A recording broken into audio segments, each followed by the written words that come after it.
Sure, superheroes like Batman and Spider-Man and Wonder Woman are cool, but one of my favorite superheroes is Drew Pendous.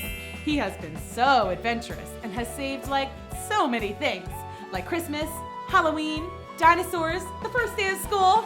He's just like a total superhero. It was story time at Cool School, and Drew and his buddies couldn't wait to read one of their favorite stories ever. Oh, hey kids! Today we have a very exciting story to read, Little Red Riding Hood. Let's get started. Once upon a time, there was a cute little girl. Everyone called her Little Red Riding Hood because she always wore a... Wait a second! Something doesn't look right here. Well, that's Little Red Riding Hood, all right. But why isn't she wearing red? I guess we could just call her Little Riding Hood. No. That's not how the story goes. I've got to figure out what's going on here. With story time on the line, Drew got right into costume. Then he sketched a portal and jumped right into Miss Booksy's storybook. Sure is spooky out here. Oh no, my cape! Help! Hold on! Drew Pendous to the rescue!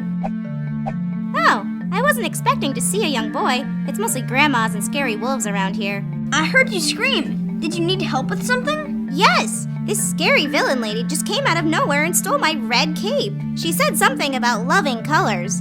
And she had this really cool color vacuum thing. Loves colors and has a color vacuum. I know who your problem is. Ray's Cale, and she's not gonna get away with this. Oh, thank goodness! I need that cape. Kinda hard to be Little Red Riding Hood without the Red Riding Hood part. Well, if I were a girl in a red cape in a forest, where would I go? Oh, how about Grandma's cottage? That's where I like to go anyway. Good call. Here. Hop on. Whoa, cool! And off Drew rode with Little Red deep into the dark, scary forest until they reached Grandma's cottage. Then they peeked through the windows. There! That's her! And that's my cape! And that's my grandma! I think. Come over here, dearie. Come to Grandma. You have a really deep voice for an old lady? The better to greet you with. And really big eyes. The better to see you with. Uh-oh, I know where this is going, and it's not good. Stop right there, both of you. Drew? Ugh. What do you want, kid? I was just about to eat my dinner. We want my cape back! Another one? Where do you kids keep coming from? You can't just steal people's capes, Grace. Oh yeah? And who's gonna stop me? I am, the stupendous, on behalf of my fellow caped crusaders. Ha! Well, I'm not impressed. So scrap. I hereby demand that you return Little Red's cape immediately. Yeah, what he said. Or else. Ah! Well, when you put it that way, got a jet. Till next time, Drewfus. BTW, you guys have some great colors in your outfits. We gotta talk. We sure got her bad this time. That was awesome! Man, this thing is tight. Thanks for sketching me this awesome hoverboard, Drew. She totally fell for it. Wait a minute. I have to eat someone. Grandma doesn't want to be hungry. I think I got a better idea. I'm on it. So Drew ran outside and sketched a full moon in the sky. I told you wolves like to do that. Animal Kingdom 101. Looks like he'll be busy for a while. You guys are the best! Couldn't have gotten my cape back without you. Nothing can stop us. Maybe that guy. We better head out while he's still distracted. Yeah, and Miss Booksy will be waiting to finish story time. Thanks, you guys. Anytime, Red. Now you better go find Grandma. Something tells me she'll be needing your help. Once upon a time, there was a cute little girl. Everyone called her Little Red Riding Hood because she always wore red. And there it is, her red cape. You did it, Drew. You saved the story. That's what superheroes do. Well, kids, Drew and his buddies saved the day once again. Little Red got her cape back, and Storytime was right back on track. Moral of the story, boys and girls, always be wary of big bad wolves dressed as your grandma. It's time for a brand new adventure with Drew Pendous and his Mighty Pen Ultimate. Today, Drew is going to save Storytime. but just barely. All the kids were in Miss Booksy's class waiting for story time to begin, when something didn't seem just right. Hi kids, are you ready for story time? We sure are. Great, because today's story is one of my all-time favorites, Goldilocks. Goldilocks and the 3 chickens. Wait, that doesn't seem right. But isn't it supposed to be Goldilocks and the 3 bears? Okay, well, let's see. Maybe I just don't remember it right. Although I'm pretty sure there are supposed to be some bears. Oh well. Okay, everyone, here we go. Goldilocks and the 3 chickens. Once upon a time, there was a little girl named Goldilocks. Why does Miss Booksy have blonde hair? That's Goldilocks, Robbie. Oh yeah. Goldilocks was walking through the forest on the way to her friend's house when she saw a house where she thought maybe she could rest a while. And maybe if the people were nice, she could get something to eat because she was very tired and hungry. Maybe the people who live here have some yummy snacks that they can share with Goldilocks. I guess they can't hear me. Maybe I'll just go inside for a minute and warm up to see if anyone's home. Hello? Anyone home? I sure could go for a glass of milk and a sandwich. Boy, they sure have a lot of chicken feed. I never tried that before, but who knows? Maybe chickens are onto something.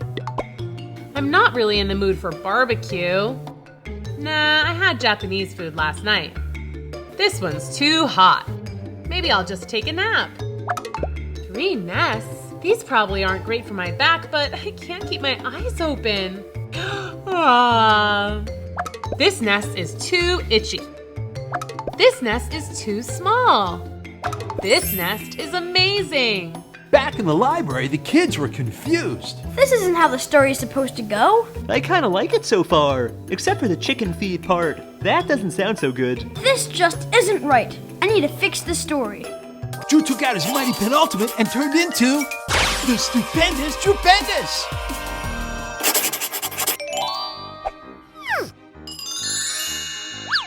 Goldilocks was sleeping, so Drew sketched an alarm clock. Who are you? I am the stupendous Drew Pendous. That's quite a name. Mine's just Goldilocks. I know who you are. You're Goldilocks, and you're not supposed to be sleeping in a nest. There's supposed to be bears and stuff. So I'm here to fix this story. Bears? I think I might prefer chickens. Don't worry, they're nice bears. I think.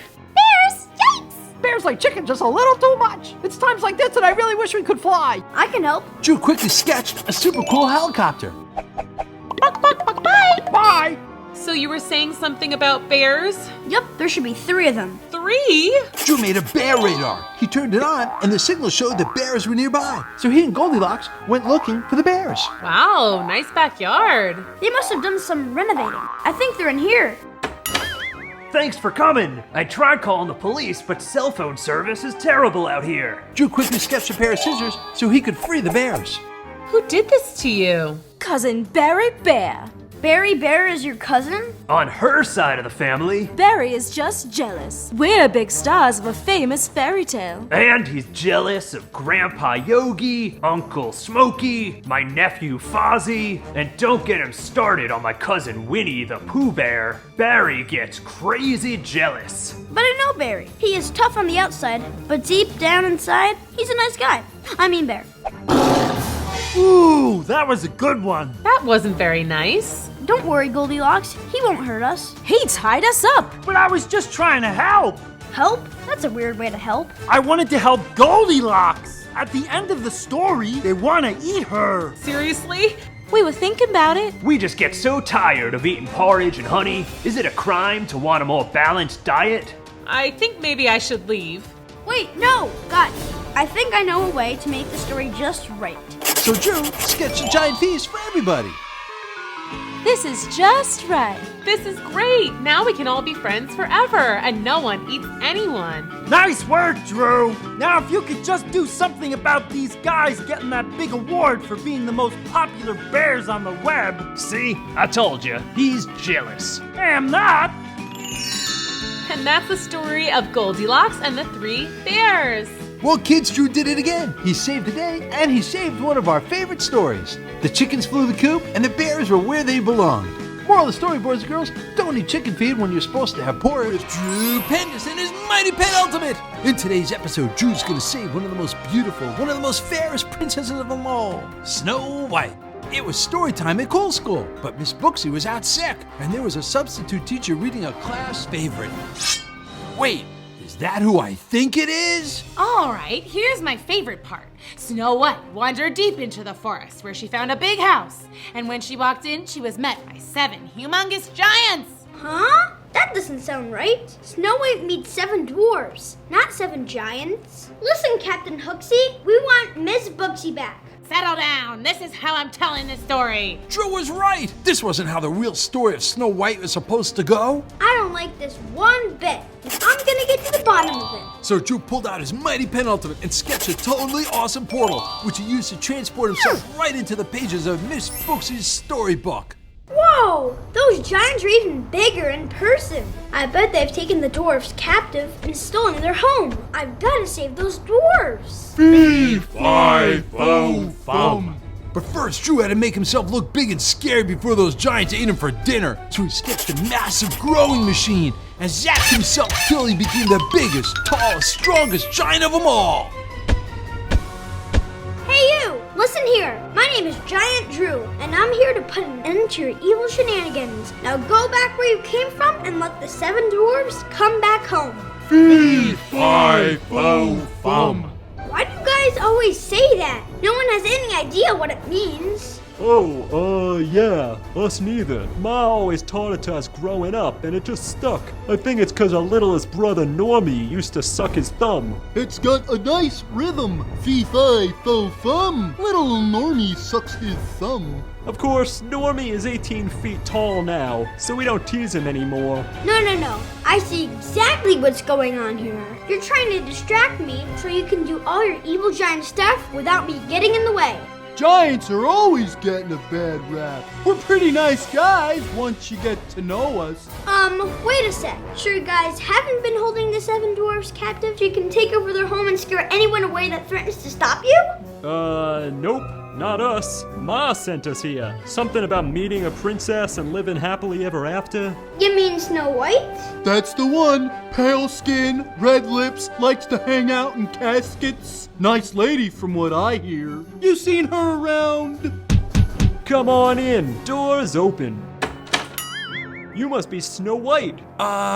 She don't look like Snow White. Why, yes I am. You see, I was just running away from my evil stepmother and I had no place to go. But then I stumbled across your house and I thought I'd stop in to fill my belly and rest my tired feet. Well, sure, princess. Make yourself comfortable. No. This is not right. You're not the real Snow White. This is not how the story goes. Where's Miss Booksy? And unless we find the dwarves and bring them back, they'll be totally homeless. Oh my, homeless dwarves? That doesn't sound very pleasant at all. We already told you, kid. We don't know what you're talking about. We haven't seen any dwarves. Well, maybe your mom will know. She sent you here after all. Okay, but I'm warning you, Mom's been in a pretty bad mood lately. Drew followed the giants deep into the dark forest until they finally reached a giant castle. Well, this is it. Home sweet home. Who's there? It's me, Giant Drew. We're wondering if you've seen any dwarves around here. How dare you trespass on my property? There are no dwarves here. Now shoo!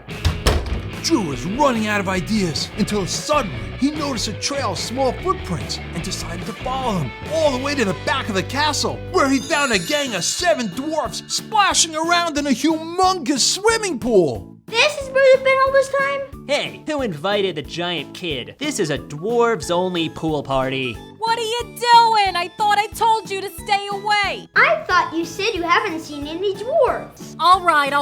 Let me explain. I heard a nice princess named Snow White may be passing by the dwarf's house. So I sent my sons over there to say hello. And I brought those little guys over here. No biggie. Can I get you a Shirley Temple? Wow, you giants sure are nice. But you're messing up an important story. Snow White's supposed to meet the 7 dwarves, and then she's supposed to marry the prince. You can't just change the whole story. That's not cool. Well, what choice do I have? How are my boys gonna live happily ever after? I think I have an idea. Drew quickly whipped out his mighty pen ultimate and sketched a massive loudspeaker. Pool party at the Giant's house. All are welcome. Shirley Temples and fruit smoothies will be served. It was an awesome party, and the Giants made so many new friends. The wrong Snow White even hit it off with one of the Giants, and they danced all night. There you go. These guys will get their happily ever after in no time. Wow, thanks, Giant Drew. You sure know how to save the day and make a mother happy. My pleasure. Now come on, dwarves. There's a princess waiting to meet you so we can get a very important story right. The other dwarves hopped out of the pool and followed Drew back to the house. Thanks, Giant, for bringing us home. Oops, hold on. That's better. See you later. With his mission complete, Drew sketched the portal right back to Cool School. But there was still one big problem. Listen, Captain Hooksy, your story stinks. We want Miss Booksy back. Where is she? I told you, she's out sick. Let me out! Let me out! That was a lousy trick, Hooksy. You didn't need a broom after all. Take a hike, Hooksy. I'm not going anywhere. Well, you're not gonna ruin our story time anymore either. Hey, Bushful! Hey, Drew, you cold? Could you please take Captain Hooksy here back to Cruel School where she belongs? No problem. Hey, put me down! The Snow White story worked out just the way it's supposed to, thanks to Drew Pendous. Moral of the story, kids, Giants need love too.